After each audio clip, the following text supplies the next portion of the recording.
Court తీర్పును హర్షించిన BRS శ్రేణులు పటాన్చెరు పట్టణంలో బీఆర్ఎస్ పార్టీ నియోజకవర్గ కోఆర్డినేటర్ ఆదర్శ్ రెడ్డి ఆధ్వర్యంలో మీడియా సమావేశం నిర్వహించారు. కాళేశ్వరంపై కడిగిన ముత్యంలా బీఆర్ఎస్ పార్టీ నిజాయితీ నిరూపించుకుందని కోర్టు చెప్పిన తీర్పుతో ఇది రుజువైందని తెలిపారు. రాష్ట్రంలో ఎప్పుడు ఎన్నికలు వచ్చినా కాళేశ్వరంపై అబద్ధపు ప్రస్తావన చేస్తూ వచ్చిందని గుర్తు చేశారు.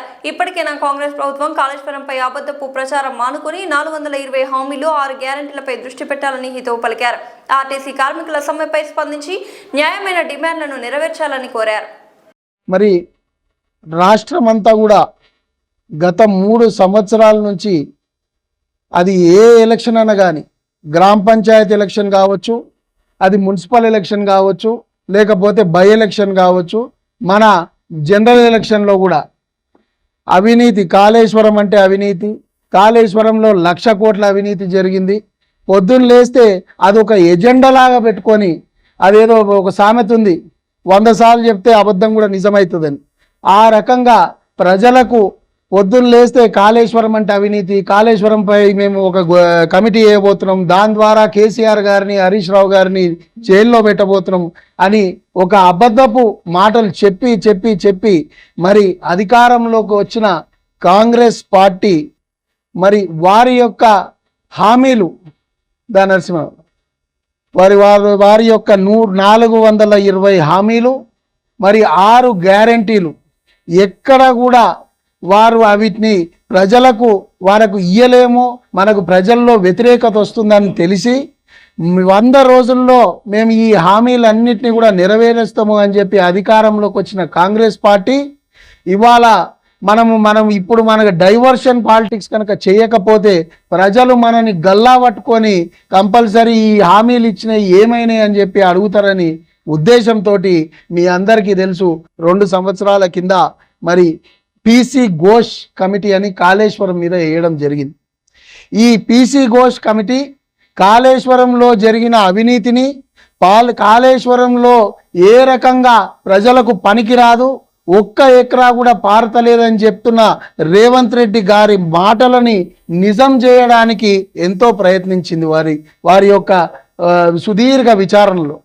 కానీ ఎంత విచారణ చేసినా ఏ రకమైన మా కేసీఆర్ గారు పెద్దలు, మాజీ ముఖ్యమంత్రి వర్యులు, మరి తెలంగాణ జాతిపితని, ఆయన ఆరోగ్యం బాగలేదు అని చెప్పినా కూడా మీరు ఎంక్వైరీకి రావాల్సిందే అని చెప్పి వారిని ఇబ్బంది పెట్టి వారిని పిలిచినా, మా హరీష్ రావు గారు ఇప్పుడే మా అన్న చెప్పిండు కుమారన్న, వారు 3-4 రోజులు ఆ డ్యామ్ల కాడ ఉండి రాత్రింబగలు కష్టపడి ఆ డ్యామ్ పూర్తయితే తెలంగాణ రైతాంగం సంతోషిస్తుందన్న, వారందరికీ చేదోడు వాదోడుగా ఉంటుందన్న ఉద్దేశంతో మనకు కరువు అనేది రావద్దు, తెలంగాణ సస్యశ్యామలంగా ఉండాలని చెప్పి మా మాజీ మంత్రివర్యులు, నీటిపారుదల శాఖ మాజీ మంత్రివర్యులు హరీష్ రావు గారు ఎంతైతే కష్టపడ్డారో ఆ కష్టాన్ని అంతా వృధా చేయాలన్న ఉద్దేశంతో వేసిన పీసీ కమిటీ, ఘోష్ కమిటీని హైకోర్టు నిన్న తిరస్కరించింది.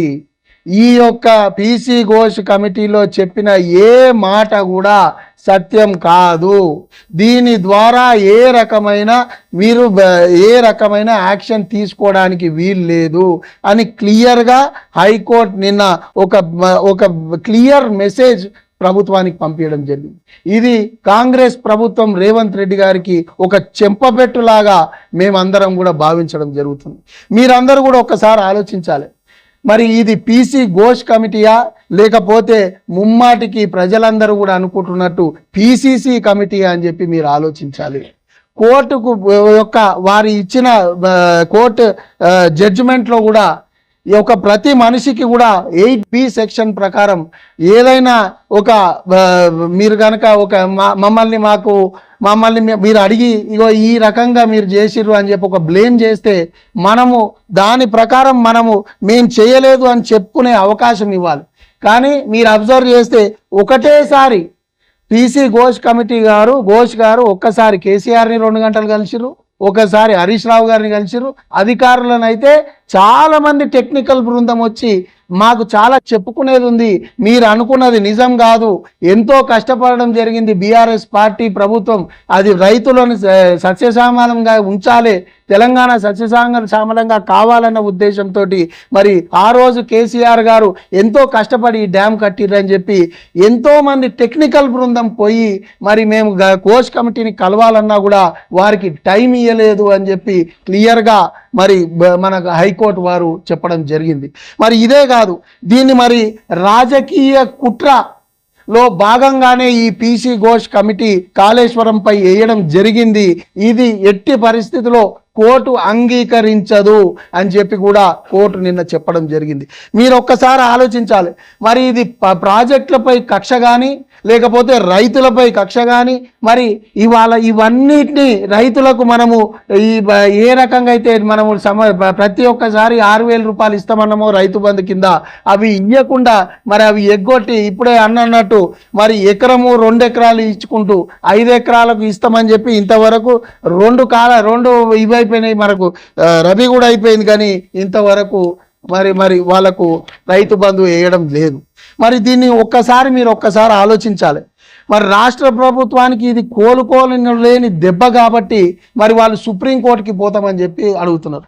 సుప్రీంకోర్టుకి పో, లేకపోతే జిల్లా కోర్టుకు పో, హైకోర్టుకు పో, ఎక్కడికి పోయినా కూడా రాష్ట్ర ప్రభుత్వం గ్రహించాల్సింది ఏంటంటే ఎక్కడికి పోయినా కూడా మీకు వచ్చేది ఇదే నివేదిక.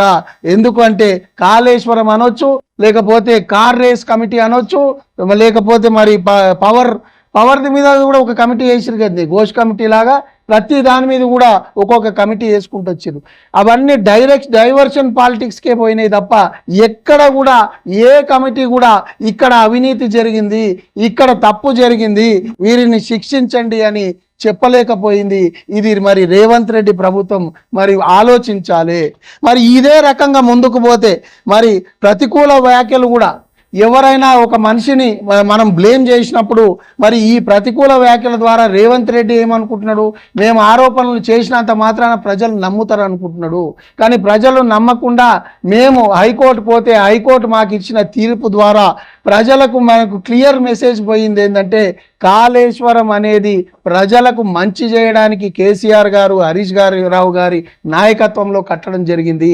కాంగ్రెస్ పార్టీ దీన్ని వాడుకొని ఏదైతే 83 పిల్లర్లు ఉన్నాయో మేడిగడ్డలో, అందులో 2 పిల్లర్లు కుంగినంత మాత్రాన ఇది కూలేశ్వరం అయిందని చెప్పి ప్రజల్లోకి తీసుకెళ్ళి మరి ఏదైతే ఓట్లు వేయించుకొని గెలిచిందో, ఇవాళ ఈ 3 సంవత్సరాల తర్వాత మాకు ఒక పాలాభిషేకం చేసినంత సంతోషంగా మాకు కడికిన ముత్యంలాగా మరి మా కేసీఆర్ గారు, హరీష్ రావు గారిని మరి హైకోర్టు మమ్మల్ని ఆశీర్వదించి ప్రజల్లో ఉండండి, మీరు ప్రజల మనుషులు, మీకు ప్రజలు ఎప్పుడు తోడు నీడుగా ఉంటారు, మీరు వీళ్ళ అనే మాటల్ని పట్టించుకోకండి, మీరు ఇప్పుడు ఏదైతే ప్రజల కోసం కొట్లాడుతున్నారో అదే విధంగా ముందుకు పోండి అని ఆశీర్వదించి పంపించిన విధంగా మేము బీఆర్ఎస్ పార్టీ నాయకులం అందరం కూడా మేము భావిస్తున్నామని చెప్పి తెలియజేసుకుంటూ మరొక్కసారి ఆలోచించుకోవాలి. ఈ స్క్రిప్టులన్నీ కూడా అది పీసీ ఘోష్ స్క్రిప్ట్ కావచ్చు, లేకపోతే ఏ నాయకుడు మాట్లాడినా, ఏ ఉద్యమకారులని మేము కించపరుస్తున్నామని మాట్లాడినా, లేకపోతే ఎవరు ఎన్ని చెప్పినా ప్రజలు మాత్రం రేపొద్దున రాబోయేది కేసీఆర్ గారి ప్రభుత్వము, ప్రజలకు మంచి చేసే ప్రభుత్వమే వస్తుంది అని చెప్పి చెప్పడం జరిగింది.